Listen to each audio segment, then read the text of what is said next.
Life भी संतरे की स्लाइस की तरह एकदम खट्टी मीठी है ना।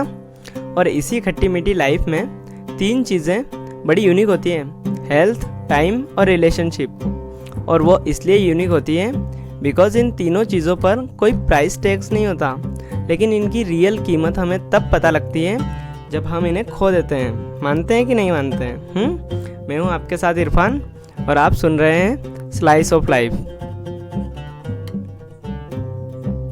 एक मछुआरे ने अपना जाल उठाया और नदी की ओर चल पड़ा। नदी के किनारे पहुंचकर उसने देखा अभी सूरज तो पूरी तरह से निकला नहीं है, तो चलो नदी के किनारे किनारे टहल लेता हूँ। टहलते टहलते अचानक उसके पैरों से कोई सख्त सी चीज़ टकराई। उसने झुककर वो चीज़ उठाई तो क्या देखता है, नन्हे नन्हे छोटे छोटे पत्थरों से भरी हुई एक छोटी सी थैली। सूरज निकलने में अभी भी कुछ देर थी, इसलिए उस मछुआरे ने सोचा चलो जाल एक तरफ रख देता हूँ, और टाइम पास करने के लिए उन छोटे छोटे पत्थरों से वो खेलने लगा। फिर एक के बाद एक वो उन पत्थरों को नदी में फेंकने लगा।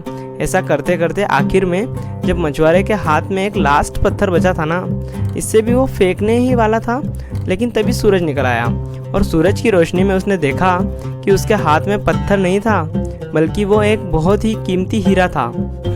बेचारे मछुआरे को अपनी बेवकूफ़ी पर बहुत अफसोस हुआ कि वो इतने कीमती हीरो को यूं ही फेंकता रहा। लेकिन वो क्या कहते हैं, अब पछताए हो तो क्या जब चिड़िया चुग गई खेल। हमारी लाइफ में भी अक्सर ऐसा ही होता है, हम भी मछुआरे की तरह हीरे जैसी कीमती चीज़ों को अपनी बेवकूफ़ी के कारण नष्ट करते रहते हैं, उनका सही यूटिलाइजेशन ही नहीं करते।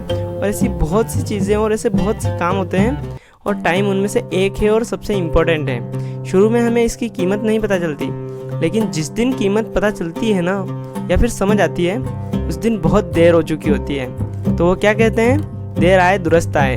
अभी भी जो हीरे बचे हुए हैं ना, अंधेरे का बहाना बनाकर उस मछुआरे की तरह उन्हें वेस्ट नहीं करना चाहिए। अगर आप कॉन्शियस होकर उसे यूटिलाइज करेंगे ना, आपको नहीं पता लगेगा कि आपकी लाइफ कब एकदम डायमंड जैसी हो जानी है।